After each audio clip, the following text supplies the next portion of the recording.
नमस्कार मुलांनो, आपण पाठीमागच्या व्हिडिओमध्ये समरूप त्रिकोणांच्या क्षेत्रफळांच्या गुणोत्तराचा गुणधर्म पाहिला.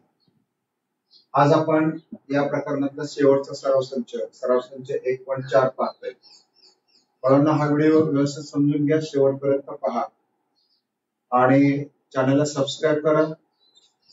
म्हणजे तुम्हाला हा व्हिडिओ चालू असताना उजव्या कोपऱ्यात जे आयचं बटन येईल त्याच्यावर दाबले की तुम्हाला आपोआप सगळे व्हिडिओ पाहायला मिळतील.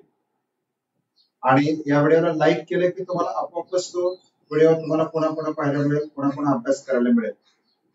पण हे प्रकरण या व्हिडिओ बरोबर मी तुम्हाला पाठीमागच्या बऱ्याचशा लिंक पाठवून देईन आणि पूर्ण प्रकरण पहा. पण चॅनल सबस्क्राईब केल्यानंतर तुम्हाला याची प्ले लिस्ट दिसेल या प्रकरणाची. ते प्ले लिस्ट बघितली की तुम्हाला सगळं प्रकरण क्रमाक्रमाने अभ्यासता येईल आणि म्हणून तो चॅनल सबस्क्राईब करा. महत्वाचा भाग आता या प्रकरणातला शेवटचा.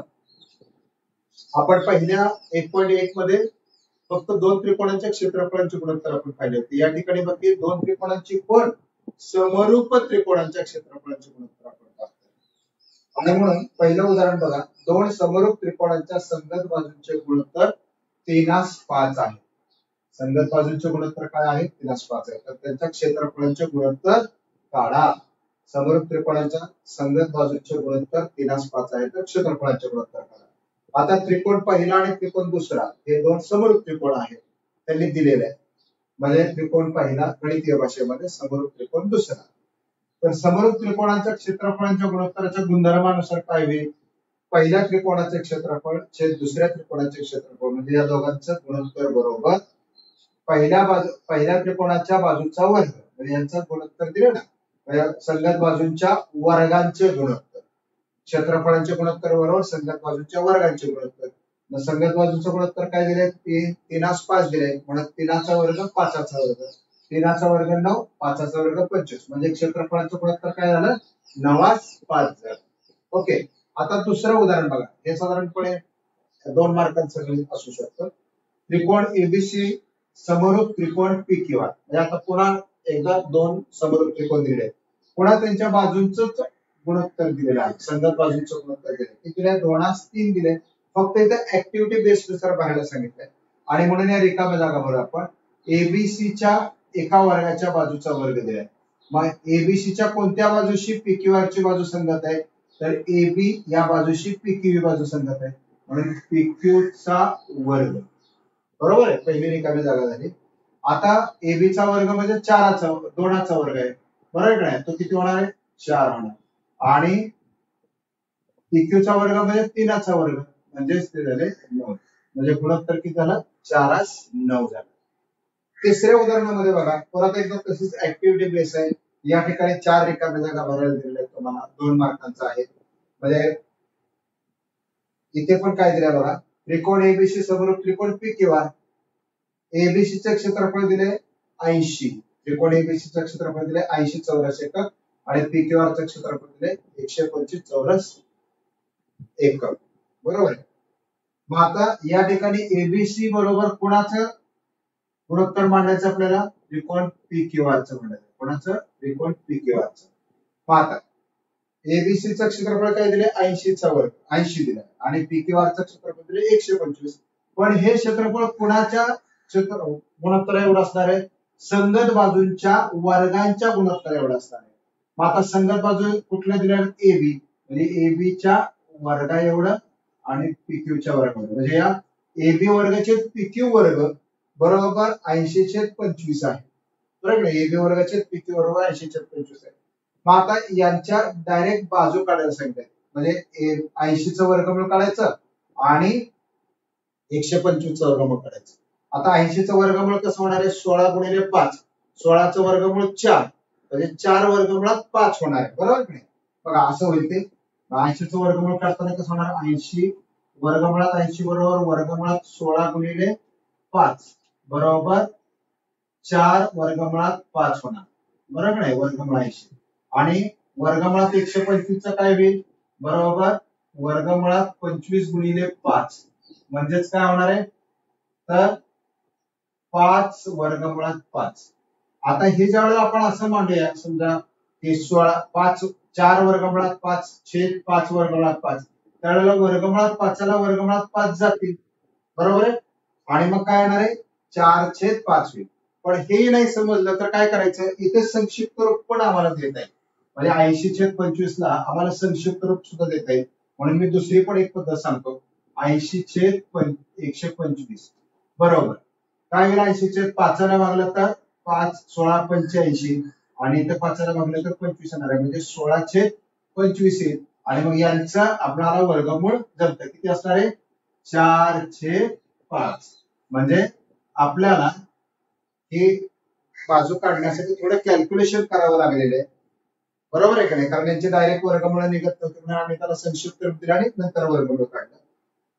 आता चौथं उदाहरण आहे या 1.4 मधलं, त्रिकोण एलएमएन समरूप त्रिकोण पीक्यूआर.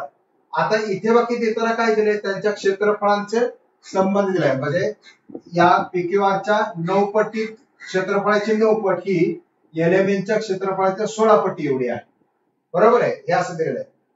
तर आणि या पीक्यूआरच्या एका बाजूची लांबी दिलेली आहे, क्यूआरची लांबी दिलेली आहे, तर एलएमएनच्या एका बाजूची लांबी काढायला सांगितली. पण याही ठिकाणी काय दिलेले आहे, त्रिकोण एलएमएन आणि त्रिकोण पीक्यूआर हे दोन समरूप त्रिकोण दिलेले आहेत. म्हणून पुन्हा समरूप त्रिकोणांच्या गुणधर्माचा आपल्याला वापर करायचा आहे. पण त्यापूर्वी आपल्याला हे जे दिलेलं आहे 9 गुणिले एरिया ऑफ त्रिकोण पीक्यूआर बरोबर 16 गुणिले एरिया ऑफ त्रिकोण एलएमएन, त्यातलं मी काय केलं माहितीये का, पीक्यूआर इथंच ठेवलं, हे 9 इकडे नेले खाली, बरोबर की नाही, दुसऱ्या बाजूला उलटून गुणिले केलं आणि त्रिकोण एलएमएन या बाजूला आणलं. म्हणजे काय झालं, एरिया ऑफ त्रिकोण पीक्यूआर छेद एरिया ऑफ त्रिकोण एलएमएन बरोबर 16/9. पण हे दोन समरूप त्रिकोण असल्यामुळे काय झालं, या त्रिकोणाच्या क्षेत्रफळांचं गुणोत्तर त्यांच्या संगत बाजूंच्या वर्गांच्या गुणोत्तर एवढा आहे. वर्गांच्या म्हणजे क्यूआर वर्ग छेद एमएन वर्ग. त्यात क्यूआरची लांबी दिलेली आहे 20 आणि क्यूआरचा वर्ग म्हणजे 20चा वर्ग छेद एमएनचा वर्ग. या ठिकाणी दुसऱ्या पायरीमध्ये काय केलंय, या दोन्ही बाजूंची मी काय केले, हे जे दोन गुणोत्तर आहेत या दोन गुणोत्तरांच्या मी काय केले, सरळ वर्गमूळ काढून घेतली. क्यूआरचं वर्गमूळ क्यूआर येणार आहे, बरोबर. पण क्यूआरचं म्हणजेच 20 वर्गाचं वर्गमूळ 20 आलं आणि एमएन वर्गाचं वर्गमूळ एमएन आलं. त्यानंतर 16चं वर्गमूळ 4 आणि 9चं वर्गमूळ 3 आलं. आता तिरकस गुणाकार केलाय 20 गुणिले 3 आणि इकडचं छेद 4 म्हणजे 20 त्रिक 60/4 बरोबर एमएन. एमएन बरोबर 60/4 बरोबर 15 येतं. अतिशय सोपा भाग आहे, पुढा समजून घ्या आणि हे पाहत राहा. त्यानंतर पुढचं जे उदाहरण दिलेलं आहे, दोन समरूप त्रिकोणाचं क्षेत्रफळ दिलेले. पहिल्या मोठ्या त्रिकोणाचं दिलेलं आहे क्षेत्रफळ किती 125 दिलेले आणि दुसऱ्या एका त्रिकोणाचं क्षेत्रफळ दिलेले 81. जर लहान त्रिकोणाची बाजू 12 म्हणजे लहान म्हणजे कोण, आता ज्याचं क्षेत्रफळ कमी तो लहान असणार आहे, तर मोठ्या त्रिकोणाची संगत बाजू काढ, बरोबर आहे की नाही. मग आता परत एकदा काय म्हटलंय की दोन समरूप त्रिकोण म्हटलं की आपल्याला काय आहे, समरूप त्रिकोणांच्या क्षेत्रफळांच्या गुणोत्तरांचं गुणधर्म आपल्याला वापरायचं. म्हणजे मोठ्या त्रिकोणाचे क्षेत्रफळ छेद लहान त्रिकोणाचे क्षेत्रफळ बरोबर मोठ्या त्रिकोणाच्या बाजूचा वर्ग छेद लहान त्रिकोणाच्या बाजूचा वर्ग. या बाजूने मी हे समजावून देतोय बघा. आता कसं होईल,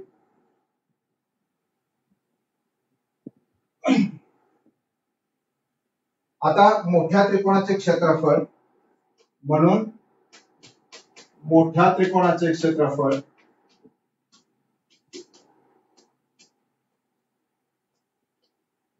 बरोबर जी आहे. पण मोठ्या त्रिकोणाचं क्षेत्रफळ तर आम्हाला दिलंय, त्यांनी काय दिलंय बघा बरं, 225 चौरस सेंटीमीटर छेद 81 चौरस सेंटीमीटर बरोबर. एकक आपण लिहित नाही. मोठ्या त्रिकोणाची बाजू ती काढायची, मग इथे लिहितो मी मोठ्या त्रिकोणाच्या बाजूचा वर्ग, मोठ्या त्रिकोणाच्या बाजूचा वर्ग छेद लहान त्रिकोणाच्या बाजूचा किंवा बाजू कंसाचा वर्ग, बरोबर आहे. मग आता काय होणार आहे, आता हे दोन्ही डायरेक्ट वर्ग आहेत का बघूया आपण.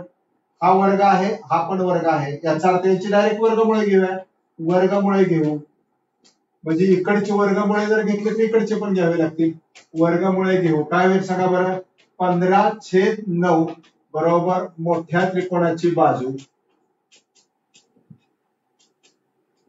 वर्गमुळे घेतले बाळांनो, मोठ्या त्रिकोणाची बाजू छेद लहान त्रिकोणाच्या बाजूची लांबी आम्हाला दिलेली आहे. किती दिलेली आहे बघा बरं, 12 दिलेली आहे. छेद 12. मग हे तिरकस गुणाकार होईल 15 गुणिले 12 छेद 9 बरोबर मोठ्या त्रिकोणाची बाजू.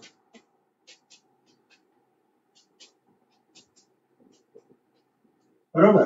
आता हे काय झालं बघा, भाग कोणाचा लागतोय बघा, याला 3 ने भाग लावला, 3 त्रिक 9, 3 5 15, पुन्हा 3 ने भाग लावला, 3 1 3, 3 चौक 12 आणि 4 5 20 बरोबर मोठ्या त्रिकोणाची बाजू.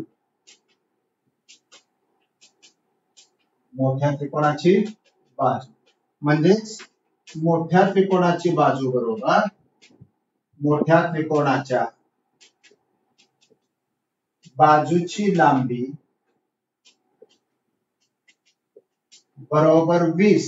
20 काय आहे, 20 बघा इथे सेमी आहे, म्हणजे 20 सेमी. हे झालं चौथं उदाहरण.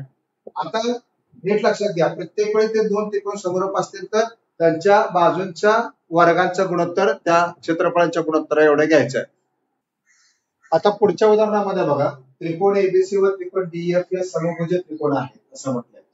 आणि जर पहिल्या त्रिकोणाचं दुसऱ्या त्रिकोणाशी असलेलं क्षेत्रफळांचं गुणोत्तर एकाच 2 असेल, म्हणजे एबीसी चे डीएफ बरोबर असणारं क्षेत्रफळांचं गुणोत्तर एकाच 2 आहे आणि एबी ची लांबी म्हणजे पहिल्या त्रिकोणाच्या बाजूची लांबी 4 आहे, तर दुसऱ्या त्रिकोणाच्या डीई नावाच्या बाजूची लांबी काढायची. आता पहिल्यांदा सर्वात महत्वाचं म्हणजे आपण या सराव संचामध्ये काय पाहतोय, समरूप त्रिकोणाच्या क्षेत्रफळांची गुणोत्तर पाहतोय. बरोबर की नाही. याचा अर्थ हे दोन त्रिकोण समरूप असले तर आपलं पहिल्या उदाहरणांप्रमाणे काम सोपं होईल. पण मग या दोन त्रिकोणाला समरूप कसं दाखवायचं, तर मी या ठिकाणी पहिल्याची आकृती काढली, त्रिकोण डीएफ एबीसी काढलाय, त्रिकोण डीएफ काढलाय, त्यांचं गुणोत्तर एकाच 2 आहे म्हणून हा लहान दाखवलाय, हा मोठा दाखवलाय, असं समजा की दुप्पट आहे त्याच्या. बरोबर आहे की नाही. पण समभुज त्रिकोणांमध्ये एक महत्वाचा गुणधर्म काय असणार आहे, समभुज त्रिकोणाचा प्रत्येक कोन हा 60 अंश मापाचा असतो आणि म्हणून त्रिकोण एबीसी च्या सगळ्या कोनांचे माप मी दाखवले आहेत, त्रिकोण डीएफ च्या सगळ्या कोनांचे माप ऑलरेडी ते समभुज त्रिकोणाचे कोन आहेत म्हणून 60-60 मापाचे. मग आता त्रिकोण एबीसी व त्रिकोण डीएफ हे समभुज त्रिकोण आहेत म्हणून त्रिकोण एबीसी व त्रिकोण डीएफ मध्ये कोन ए चं माप आणि कोन डी चं माप सारखं म्हणून ते दोघे जण एकरूप समभुज त्रिकोणाचा प्रत्येक कोन 60 मापाचा असतो म्हणून. तसंच बी आणि सी या दोन, बी आणि ई या दोन कोणांची पण माप कशी असणार आहेत, सारखेच असणार आहेत, बी आणि ई. बरोबर आहे. म्हणजे एबीसी मधला ए कोन डी कोणाशी एकरूप आहे डीएफ मधल्या, आणि एबीसी मधला बी कोन हा डीएफ मधल्या ई कोणाशी एकरूप आहे. वरील प्रमाणे म्हणजे 60 अंश मापाचे कोन आहेत. दोन कोणांच्या जोडी एकरूप झाल्या की आम्ही ते दोन त्रिकोण समरूप म्हणतो.